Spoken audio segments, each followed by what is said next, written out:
Alright. Welcome. This is the very first video to premiere on my new channel called Speaking Spiritual Truths.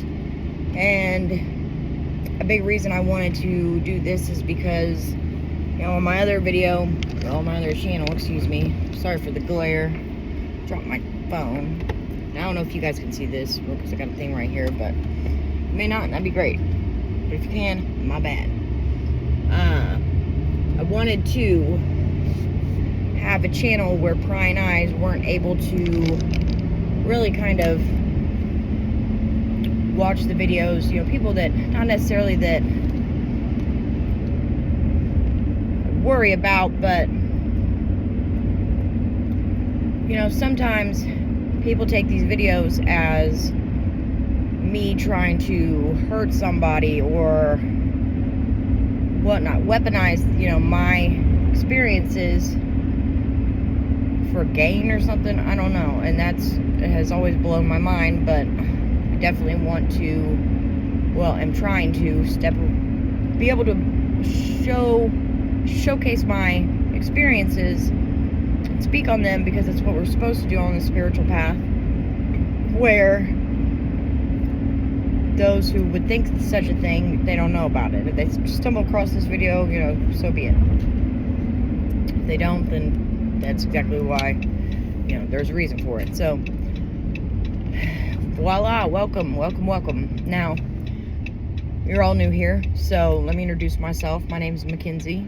I go by Mac, and I hope that you will be a returning viewer here to kind of hear some of the stories, some of the experiences I've had on this journey of mine. So, the very first thing I'm going to speak on today is about a dream I had.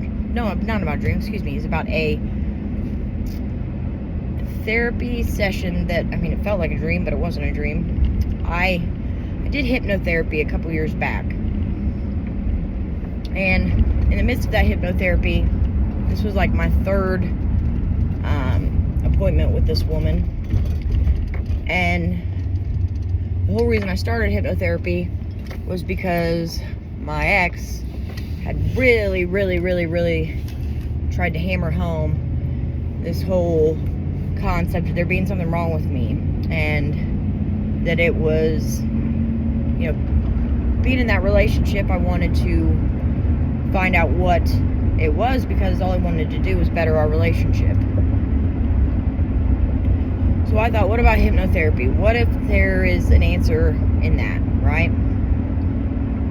So I go and I do a couple of appointments. Well, this last one, I brought up my mother and I. Now, my mother passed away this last May, and I've been real tight-lipped about her and me and what I think this experience is, because also with that other channel, there are some people that, the image that they carry with them of her, I don't want to mess with that, because that's their thing and that's their journey and that's their, their thing altogether. So, with her passing, it has definitely been brought to light, this whole relationship, why it's in my life, has been brought to light a lot more, and has been something that I've really thought about and tried to dive deep into the who, what, where, when, whys of. Because there's nobody in our life by mistake. There's nobody in our life for just any old reason. Okay? So back to hypnotherapy. So, I knew that there was some weird kind of vibe with me and my mom, because there just always has been. Our birthdays are 3 days apart. We're both Sagittarius, but technically we're both Ophiucuses. Okay? And that's the serpent bearer. That's the 13th sign that no Vedic or whatever type of astrology goes by, which kind of sucks for somebody who is an Ophiucus, because you feel like there's no real place for you. I am a Sagittarius. I have a rising Cap sign, but my I think it would all be kind of different if it were based off of the astrology type that had Ophiuchus in it, okay? But anyways, so our birthdays are 3 days apart. And 1 second. You're rattling, so I don't really want it to rattle the whole time. There's always been this really weird push-pull type of relationship with me and my mom. And oddly enough, I was the baby of the family. I was the only girl. So, with being that, you're kind of like the apple of everyone's eye, but then I got to a certain age where that drastically shifted. So anyways, back to that.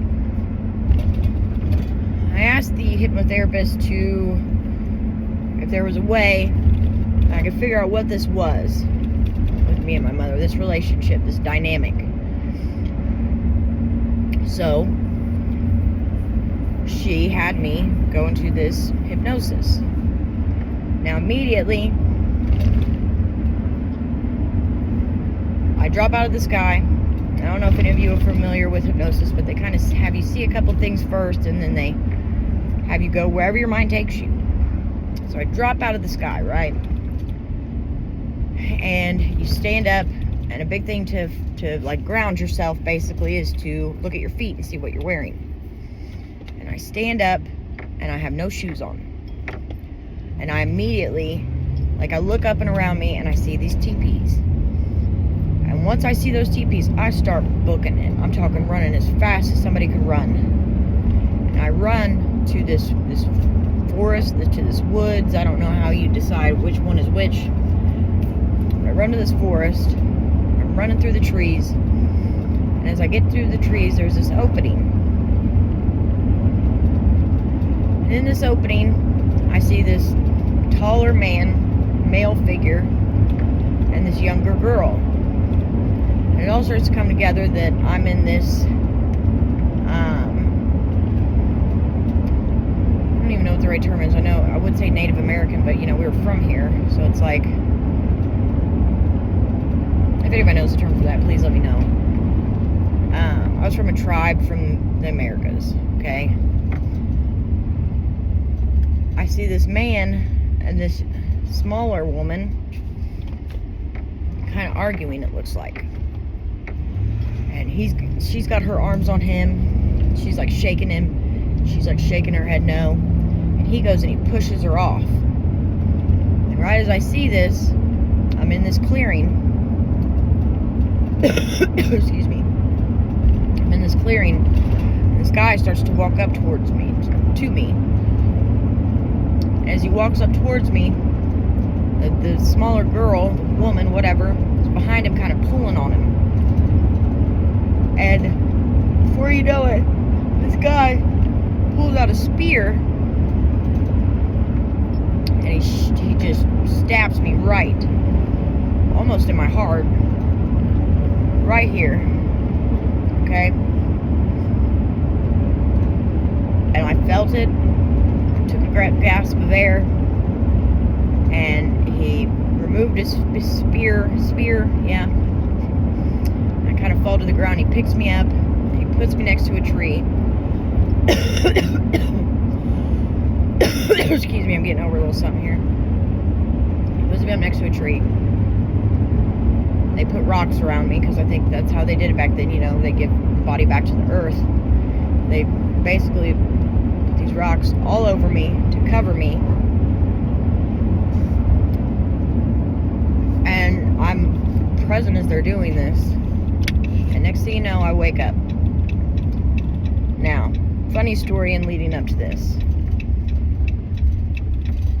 My oldest brother, who was the first brother, who was the first man to ever put his hands on me, okay, after my dad died, my oldest brother couldn't control his anger a lot of the time, and he would take his frustrations out on me after he died. My dad died because he moved in with me and my mom. So he was the first man to ever throw me around and hit me.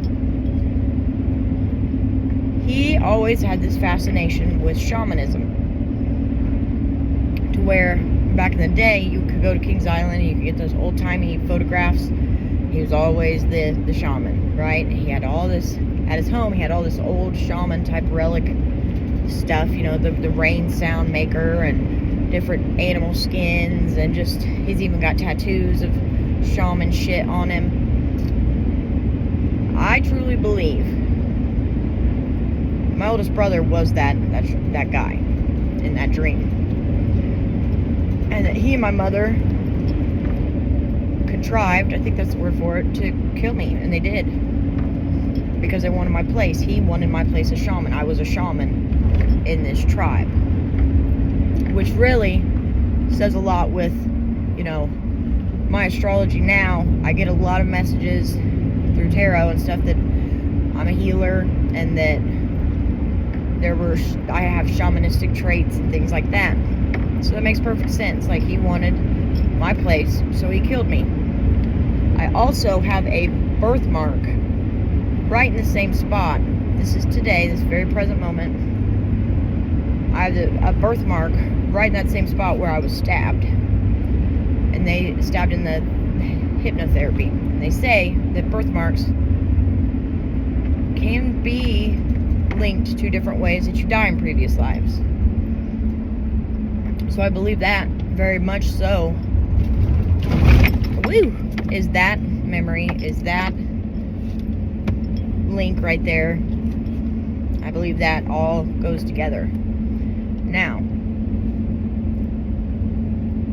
we are nothing more than what we have been taught. Okay, we are all learned behaviors. Not only do I believe that was my brother, I think my brother was a very vital part and player in terms of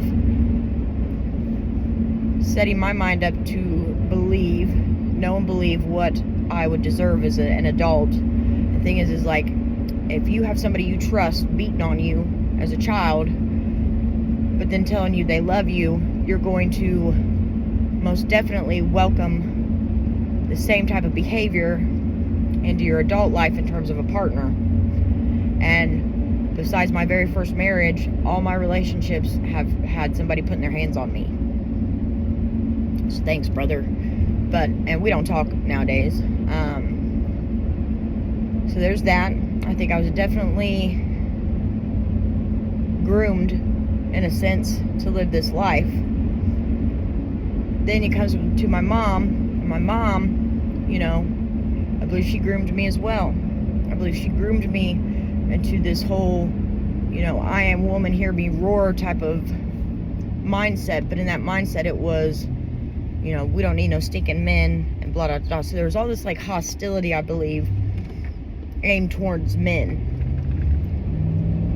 And yet, and the type of men welcome into my life were hostile situations where it was okay for them to beat on me. I believe that all of this has to do with predestinies, you know, like,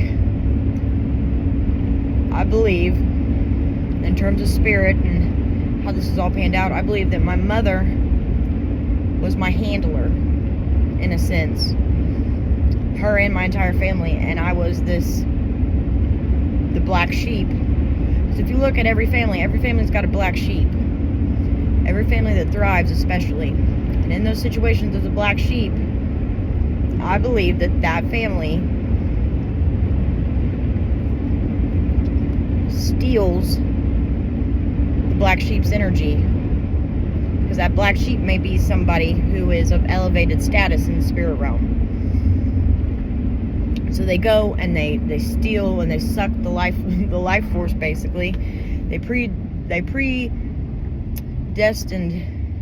these people to think they deserve less, so then they come running back to their family needing help, and not being as self-sufficient as what they should be. And it's just this huge circle of hurt and pain for them to prosper off of, because everybody in my family, except for my middle brother, that's the thing too, it's like, I don't know why my middle brother hasn't done so well. And then sometimes I wonder if it's because he knows something a little bit more about maybe what happened to me as a child, because there's some spots that just don't make sense.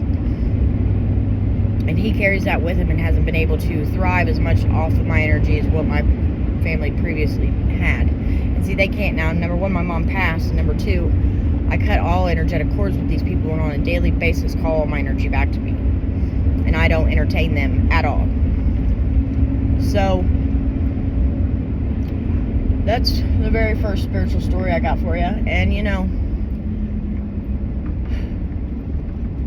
it resonates very deeply with me, this whole concept. I believe that a lot of the times, the people we hold near and dear are the ones who are secretly planning for our demise. I believe that I've been in situations, more and more situations that could have killed me, because there was an end game here of wanting to attain my light. Seems wild, believe me. I go back and forth with it on a daily basis, and whether or not this could be true, but it's the only thing that seems to really make sense to me in terms of why some of these things have happened and why my life has gone the way it has. Now, don't get me wrong, I made the decisions I made.